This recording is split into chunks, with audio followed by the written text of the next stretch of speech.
Intersection, a discussion on current issues involving law and religion with your host, Barry Bussey. So this week, we're going to give you an update on the Canada Summer Jobs Program. As you know, this has become a very hot topic in recent days. And this week, a group of about 90 different religious communities have come together and is calling upon the government to remove the attestation requirement on the Canada Summer Jobs application. Now, obviously, the government is getting a bit nervous on this because they did, in fact, give us supplementary information about what it means with respect to their application, the attestation requirement.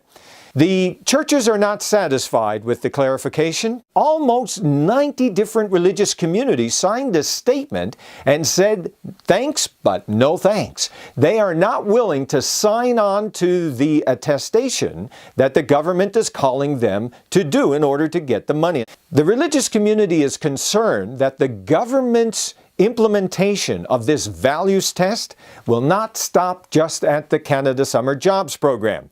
In fact, just last week, the Canada Service Corps was announced that it too will have a values test requirement in order for individuals to receive government money for student volunteers. So there's a broader concern here than just simply the issue of the Canada Summer Jobs Program. Earlier, I spoke with my colleague, Philip Milley, as we discussed about the implications of the government's new supplementary information. Philip, HowdyHi Do just yesterday gave us supplementary information dealing with the Canada Summer Jobs Program. And obviously, the government is recognizing that what they have already done with the attestation requirement is that it's not clear. So there's an admission here, it seems, or at least an implicit admission, that things are not clear. They tried to make it clear, but did they go far enough? That's the question that people are wanting to know. It's important to note, Barry, that this came immediately after the minister called our office to have a conversation with us about the attestation requirements. And after a review, it seems that, really no, the attestation requirement is still in effect, and nothing has changed in that requirement other than some clarification that the government has just recently released. Now, you know, as we've sent out our release last night with respect to this, and we've made it very clear that the attestation, it still is flawed. It's flawed because it's still referring to respecting charter values. We still don't know what that hotly contested term is. And so if charities are going to attest to something, to public or to government policy, it's not right nor safe because governments change. That's right, exactly. And the whole idea of implicating the charter here is very curious to me because private organizations are not subject to the charter. So that's very concerning that this new, let's say, move in how organizations and individuals are being regulated is very kind of concerning. The problem is that government is saying this particular program is now going to be subject to a values test. And that is still part of the process that the government is dealing with, right? I mean, they haven't budged 1 inch on this. Well, really, the government seems to identify only a handful of rights here, even just a couple of rights. And it appears, and it's possible, that there's being applied a hierarchy to rights, which is not how our law is. No, absolutely. Okay, the other thing you mentioned about those rights, one of those rights is that the government is talking about is reproductive rights. We know from the 1988 decision at the Supreme Court of Canada, reproductive rights are found in Section 7, or at least that's where it is. However, that case kind of left there's still an ongoing debate, right? I mean, the case itself said, well, the government, the state has an interest in the fetus. And so today, many people would think, if you're listening, that the debate is over. Well, it seems like in many ways the debate has really not begun.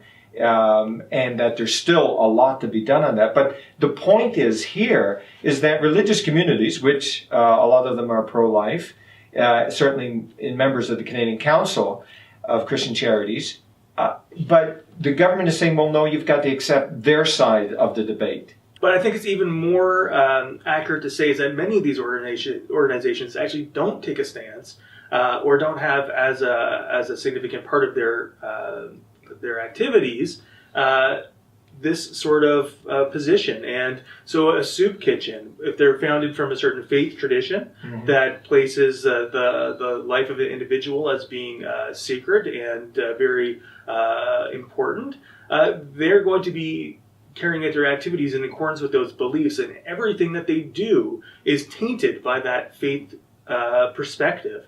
And I think it's very difficult to try to raise concerns about certain rights that don't really have as strong of a legal basis as some make it out to be. And I think these faith communities are having difficulty. They feel as if their beliefs are being challenged and that they're being excluded because they have certain faith beliefs. Now, the thing is, though, the government did say, look, you may be a faith-based organization, you may have anti-abortion beliefs, and you apply funding for students to serve meals to the homeless. Look, we're going to say that that's eligible. But so then obviously the government is saying, well, no, it's not going to be every group, but why is it then that we would say that this is still unacceptable?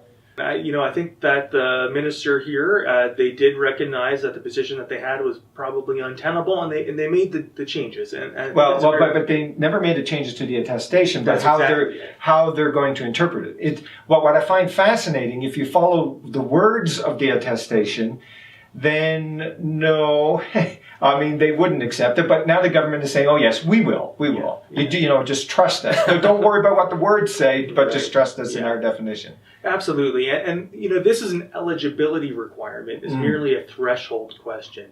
Whether or not funding will be provided is only something that the future will tell. Yeah, it's kind of like proof is in the pudding. But nevertheless, we're still saying, as Canadian Council of Christian Charities, that this still requirement is still unacceptable because you are forcing the religious communities to sign off saying that you're basically adopting the government's view. But it's such a convoluted mess. On the one hand, the attestation requires you to sign off, but then the government says, well, but we're not going to interpret it that way as it's written. Yeah. It's like there's, I don't know. Sometimes the words don't really have the meaning that they have. So to interpret core mandate as activities is very curious to me. Core mandate for organizations is not the activities that they carry out. Yeah. So this clarification is suspect.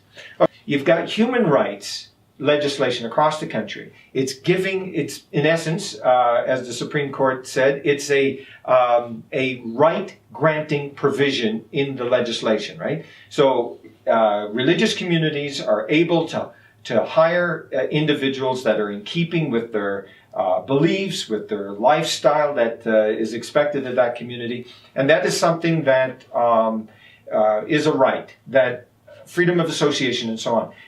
And yet the government says, well, hold on here now. We want to get into this a little bit. And it seems like from when you're reading what the government says here in these the supplementary information, the example, for example, a summer camp submits an application to hire students as camp counselors, but the camp does not welcome LGBTQ young people. Now, well, what does that mean? What does it mean they don't welcome them? Is it that they're not accepting the camp, the campers? Because I don't know of any Christian camp that wouldn't accept LGBT campers. Now, there are camps that perhaps wouldn't hire individuals who couldn't sign on to the belief and morality statements, but yet the human rights legislation gives these groups that right, and that is because we believe in diversity. Yeah. But the government here says, well, hold on here now. We are not so sure about we accept that right granting provision of the human rights. So, Barry, you can ask yourself the question, what does this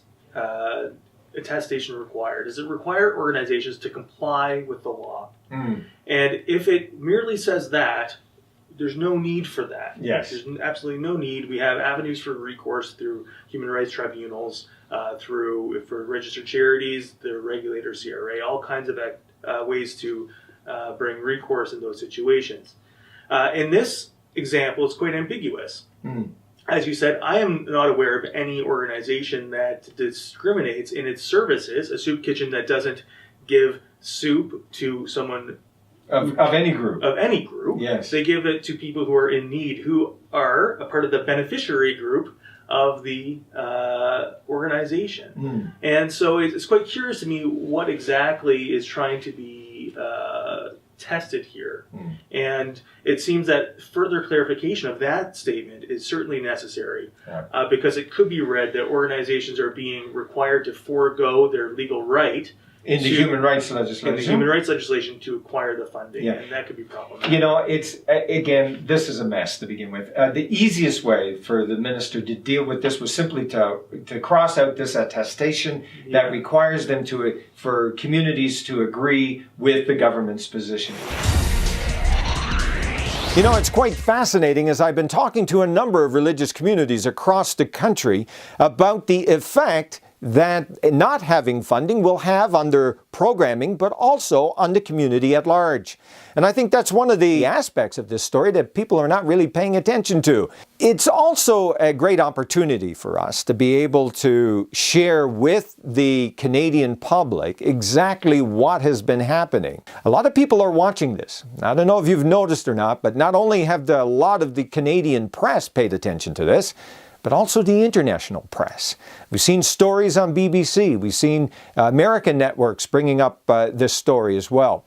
And I think what has galvanized people is the whole concept that a government program would be subject to personal opinion.